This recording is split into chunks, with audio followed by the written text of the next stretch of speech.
Hello and welcome to Kashmir Talks. I'm Yasmin Hussain and today my guest is former IAS officer Mr. Wajahat Habibullah, who has held important positions both in the Government of India and also in Government of J&K since 1969.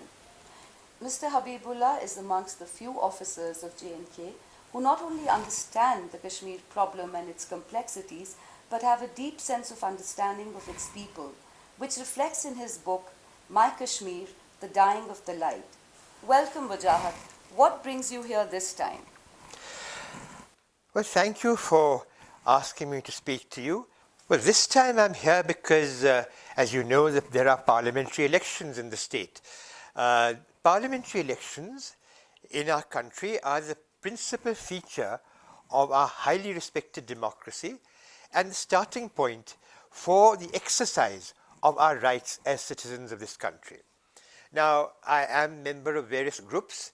We do have a constitutional group, retired civil servants, who've been taking up with the government, with the President of India, with the Prime Minister, and the Indian public, ideas that we feel are constructive towards strengthening our constitutional framework.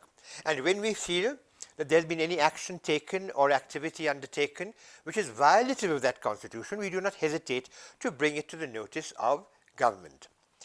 Given that, I felt that rather than just simply write letters or participate in debates on TV and other things, why don't I do something to actually participate in the electoral process? And what better place for me to participate in this electoral process than the state of J&K, and particularly Kashmir, where I've spent a large part of my career, and as you said, I have a great affection for the people. And that affection is what brings me here, because, as you know, the public in Kashmir, particularly in the Kashmir Valley, has been diminishingly participating in the electoral process.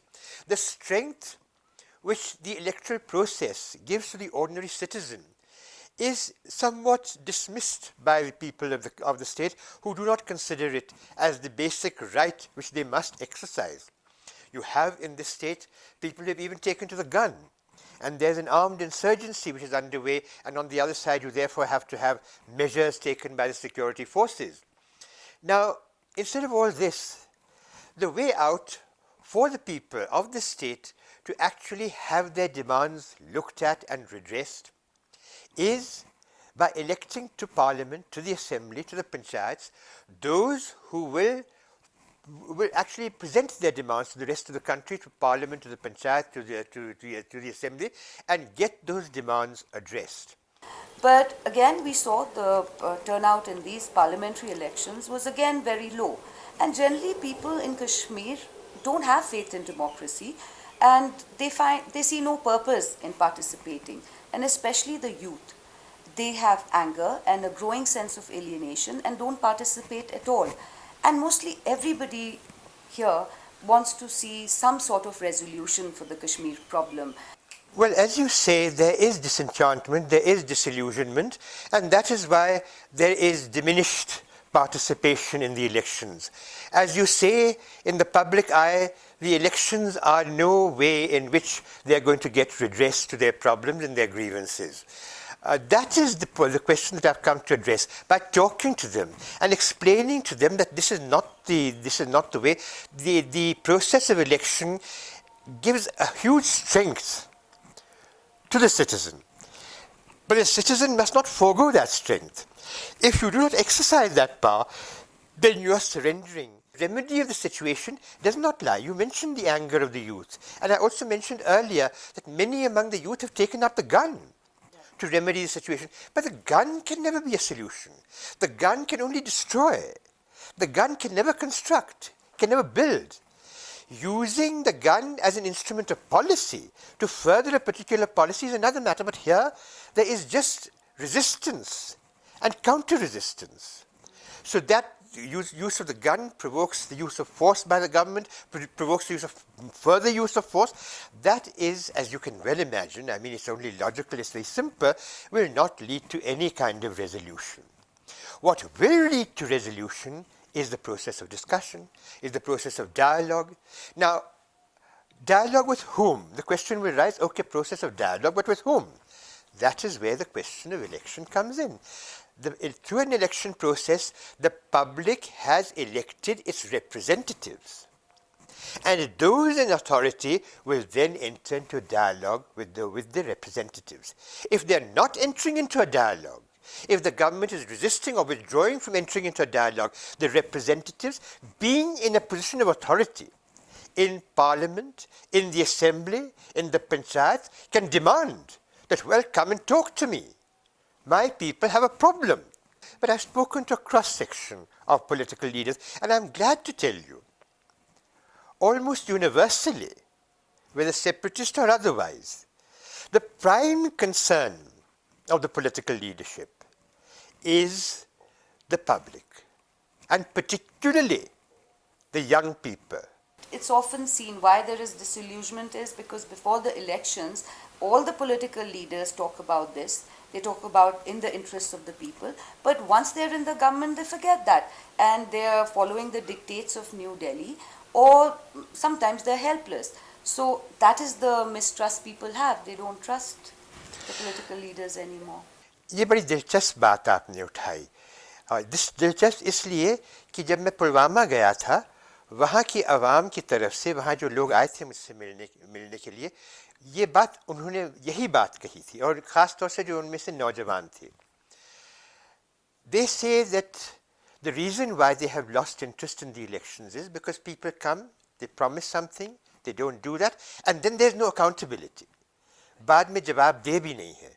ये नहीं कि वो कहते हैं कि हम नहीं कर सकते हैं या कुछ, you say they're helpless. They don't come back at all with an answer. And this is the issue that I have also been discussing with the leadership, with the political leadership. And they all agree with me that yes, we are accountable. We have to go. And they also agree that yes, we have not paid enough attention. And that, you see, then it becomes a succession, a declining succession. You pay less attention, people vote for you less, then you feel even less responsibility, and so finally you arrive at the situation as exists here. But because of my own experience of working in the government of J&K, in various positions as you mentioned, I feel that I have something to contribute here. Because yes, I do understand. You mentioned that is the government more responsive to what the government of India says or more responsive to the needs of the people.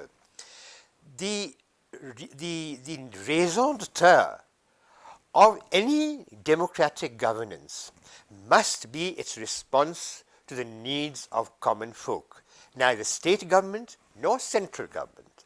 And I can speak of my experience in the 1977 elections, when I was Deputy Commissioner of Srinagar, and many people will still tell me that yes, those were the freest elections which had been held in J&K since independence. I may or may not agree with that. But the fact is, why is it that perception? That perception is there because in the center, at the heart of my entire effort, election endeavor, was that the people's will should be registered.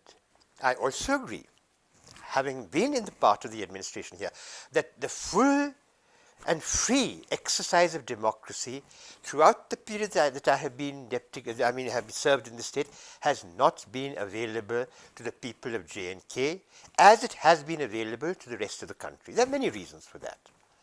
But as India itself has evolved into what is probably the world's leading democracy, I feel I'm bold enough to say that, because I've been actually involved, as I said, in these processes of democratization, decentralization, Panchayati Raj, right to information, so on and so forth.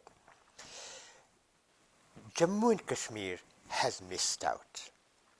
Wajahat, there's one thing that both the political parties and the people of Kashmir agree on, is that to resolve the issue, India needs to talk to Pakistan. What are your views on that? To be able to enable the people to have a full and free exercise of democracy, there has to be, the Pakistan issue has got to be addressed. And the only way to address it is by dialogue, not by making war. Because by making war, you will only exacerbate the situation. As I said to start with, violence is no solution. Violence can only be a temporary stopgap arrangement. A solution has to come through dialogue. And so a dialogue has to be reopened. And here, the repercussions of that dialogue, the first beneficiaries of that dialogue will be the people of Jammu and Kashmir. But does that mean that until there is such a dialogue and until we can move forward on that dialogue, we cannot give the Kashmiris their full democracy? For example, you have things like the Public Safety Act, the AFSPA and so on. But already, as you see, in the electoral campaign that is on, there are political leaders who are assuring that if we come to authority, we will remove the Public Safety Act. Already attempts have been made to remove the AFSPA. These two laws are not in keeping with a democracy. And it is my firm belief that even with the kind of, and I'm speaking from my own experience in government, even with the menace of foreign intervention which Pakistan poses, even then, it is not necessary to choke the democratic structures of the state, because India's greatest strength in this state, as elsewhere, is its democratic foundations. Build on that, you will resolve the Kashmir issue. Compromise on that, you will compromise your position in terms of the people of this state.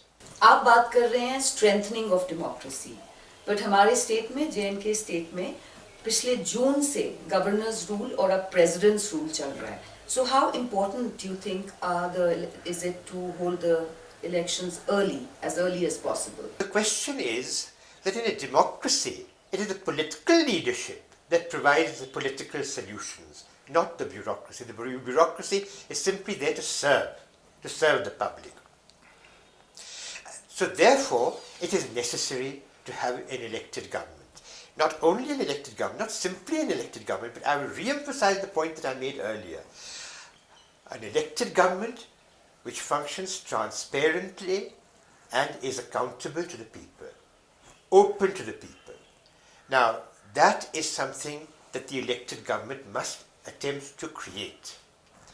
The environment to that can be created during governors and presidents' rule by these outstanding young men who are at the helm of affairs, as I mentioned. But that is the limit of their duty. The primary duty is that of the elected representatives, and I might say, to have those elected representatives, it is the primary duty of the citizenry to actually elect such people who they understand are going to be accountable and transparent. The laws for that are in place, the structure is in place, but the system is not working. My effort here is to get that system working. But you cannot keep on extending central rule, governor's rule, president's rule. You have to go back to the people, because that is what accession to India really means. Accession to a state which is free, open, and democratic. And it is in fact that principle which determined the decision taken 70 years ago that this state would be a part of India and not of anything else. And there's a whole lot of correspondence which I've cited in my book of the leadership of that state taking a considered decision that the future of this state lay with India. Now, that dream, I'm afraid to say, has never been fully realized. Let us now try and realize that dream. But to realize that dream, उस ख्वाब को पूरा करने के लिए हम सबको एक होके काम करना पड़ेगा. मुझे शायद नहीं, क्योंकि much never room as they say, लेकिन certainly those who elect and those who are elected.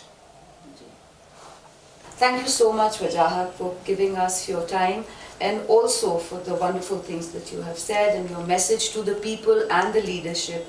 I am sure they will hear you, and I hope and pray from now onwards that the leadership in J&K and also in New Delhi understand the aspirations of the people and work towards bringing peace, the long-awaited peace, to the Valley of Kashmir. Thank you. Thank you so much. Thank you.